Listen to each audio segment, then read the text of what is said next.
Last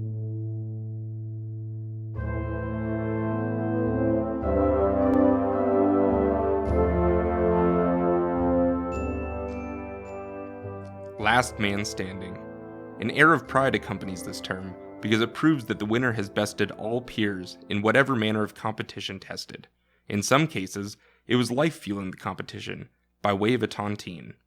Tontines, also known as the Pact of the Last Man, have existed for hundreds of years, dating back to the 17th century in the Netherlands. Traditionally, these pacts are made between groups of investors, and as each member dies, those remaining increase their share of profits until there is only one person left. The caveat was that the sum paid in was usually used by the organizing party, leaving the interest to be split among the living. The final investor received the entire last payment themselves, most often making them extremely wealthy. Governments were the initial organizers of early tontines, using them to fund wars by taking the initial investments and just paying out interest. However, subjects quickly discovered that buying shares for their children allowed for a greater chance at winning, and also dragged the payments on for much longer than many governments anticipated. This resulted in decreased profit margins and an eventual end to these activities. Even though tontines died out as a way of supplementing government income, they still live on in groups of friends, associates, and even combat veterans. Glider pilots still have a tontine that exists to a certain extent to this day. However, instead of paying into a pot and having the interest divided amongst the ones still alive, they alternatively purchased a bottle of champagne that is scheduled to be split between the last two glider pilots. Thus, no glider pilot would ever drink alone.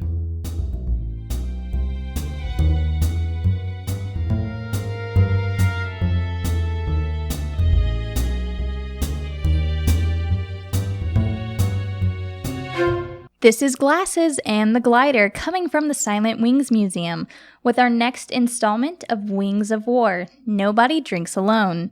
Thanks for tuning in to our podcast, in which we deal largely with World War II, the American Military Glider Program, and our collection at this museum, located at 6202 North I-27 in Lubbock, Texas.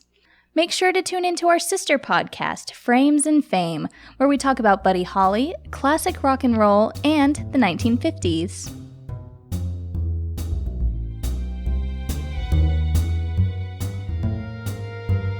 Glider pilots viewed themselves as completely different and a separate class of soldier than any other group in the United States military. These men were not drafted into their position, they had to volunteer. This alone set them apart from a large number of troops that fought in the war. The military glider program was experimental, beginning in 1942, and was incredibly dangerous. There was about a 50% expected casualty rate and a 33% expected mortality rate for all glider pilots. Even experienced pilots were unfamiliar with the sheer mass and lack of maneuverability of the CG-4A military glider. Coming in at 84 feet long and possessing a 48-foot wingspan, this Jeep with wings, as many of the higher-ups described it, was difficult to control even in the best conditions, let alone fully loaded heading into a combat zone. And as difficult as they were to control, they were also extremely unsafe. They were made with hollow steel pipes that created a skeleton-like structure for the plane, and then the planes were covered with stretched canvas, not unlike something you would paint on. They were made light and cheap with the average cost at $25,630, but a lack of safety features would plague the pilots throughout the war. Finding men qualified and crazy enough to successfully fly these missions was going to be nearly as difficult as the missions themselves. The initial goal of the program was to train 1,000 glider pilots, but the Army expanded the program almost immediately. First to 4,200 trainees, and finally to 6,000 plus. On top of being willing to fly an experimental military aircraft with the odds of survival just better than the flip of a coin, glider pilots had to pass a litany of other criteria, including being between 18 to 35 years old, having to pass a Class 1 or 2 flying physical examination, which was much more stringent than a regular physical examination, having to have 20/40 vision, correctable to 20/20, scoring at least 110 on the Army AGCT test, or 65 on the Aviation Cadet Mental Screening Test. And they had to have some flying experience. Surprisingly, the Army found that the number of people that both passed all the requirements and were willing to volunteer for the program was significantly below their target quota. As a result, the men received an extra $25 a month due to hazard pay. While that does not seem like an amount of money that would convince a man to risk his life and limb even more than he already was during the war, this was nearly 50% of their base pay of $54 a month. Despite the extra pay, the dangers of the job kept most soldiers from volunteering for the harrowing missions ahead. So, the Army invented a new rank for the glider pilots who graduated: flight officer. Soldiers who already had a previous rank would retain it, but would receive a pin acknowledging their completion of the training. Even with all these accommodations, qualified soldiers were still hesitant to join the program. Desperate for more volunteers, the Army began to lower their minimum requirements and began accepting people with no flight experience.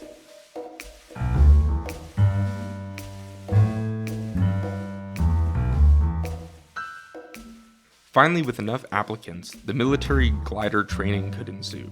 The class of 1942 was split into two groups, those with flight experience and those without.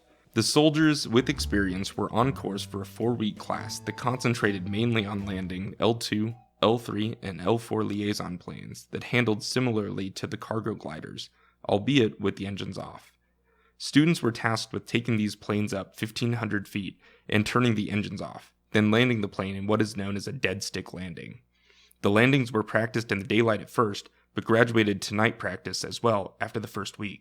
If that did not sound frightening enough, this activity would be repeated at 3,000 and 5,000 feet, so by the end the pilots would be falling from nearly a mile in the sky, sometimes in complete darkness. Those without flight experience had to complete all the aforementioned tasks in their extended 8-week camp. As you can imagine, not all the pilots made it through the program. In 1942, about 38% of the class washed out. The reward for not only surviving training, but also graduating was earning your G-wings, a silver pin with a large G and wings coming out from either side of it. Officially, the G stood for glider, but as any glider pilot will tell you, the G stood for guts. The high failure rate among the glider pilot recruiting class inevitably brought those who had guts and had the pin to prove it closer together.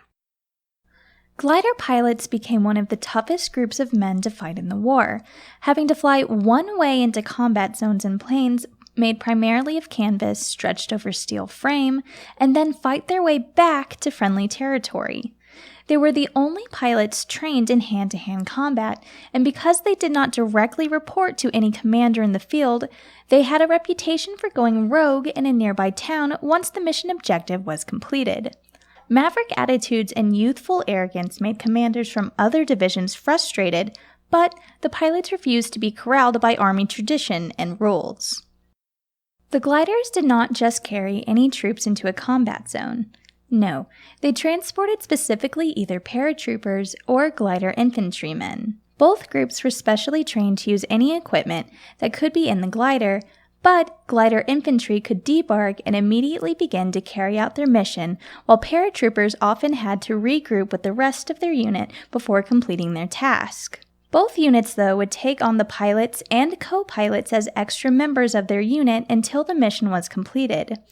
This combination of surviving a crash landing in enemy-occupied territory and then having to complete the mission that they had flown in to do was something that no other pilot had to do and contributed significantly to their casualty rate.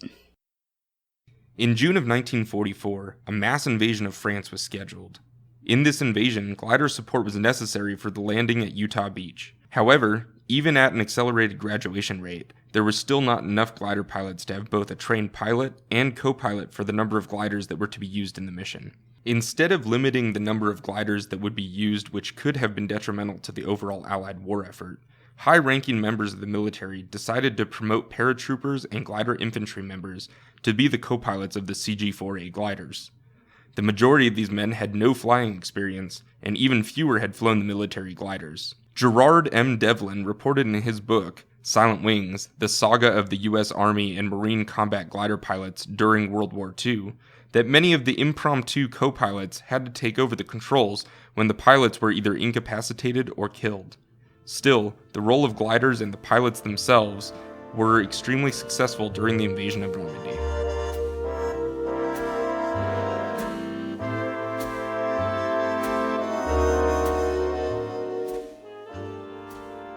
The war continued, and so did the training of glider pilots. By 1945, over 6,000 pilots had been trained and had been formed into a tightly knit group that continues to stay in contact to this day. In 1965, there was an attempt for a glider pilot reunion to honor all of the members that had either died in the war or shortly after. The word was not spread very well and the reunion was unsuccessful, but one glider pilot in particular was adamant about keeping the idea for a reunion alive. Earl Dust was visiting a group of fellow glider pilots in Colorado and began to collect their information. Soon, Dust had enough contact information to try again and have a reunion. In 1971, there was the first annual reunion of the World War II glider pilots. Only 8 members showed up, but it was the beginning of a long tradition that is still kept to this day. It was the second reunion that filled the Tontine Pact, as June and Ed Cook purchased a bottle of Mum's champagne that has the inscription, "To all those glider pilots who have gone west." It was announced that this bottle would be opened by the last 2 glider pilots who were alive because no glider pilot should ever drink alone. Due to age and the moving of the entire museum from Terrell, Texas to Lubbock in 2002, the seal on the original bottle unfortunately sprung a leak. The bottle was replaced, and both the empty bottle of Mum's and the unopened bottle are now in our display case, waiting for the fateful day in which it will be drunk by the last 2 pilots. Thankfully, that day is not yet here, as there are still approximately 150 glider pilots still alive and kicking.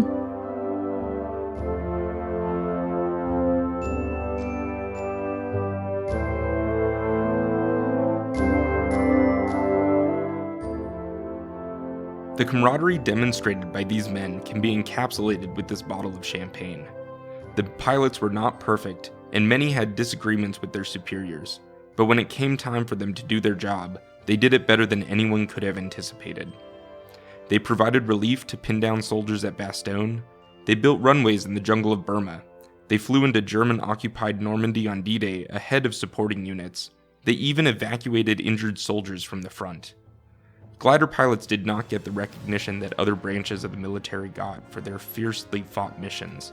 Yet their story lives on to be told to future generations. When the tontine is completed and the bottle of champagne is drunk, there will not be a news story, there will not be a national day of recognition. There will only be a quiet toast to all those who have gone west. And to these brave men, that is quite enough.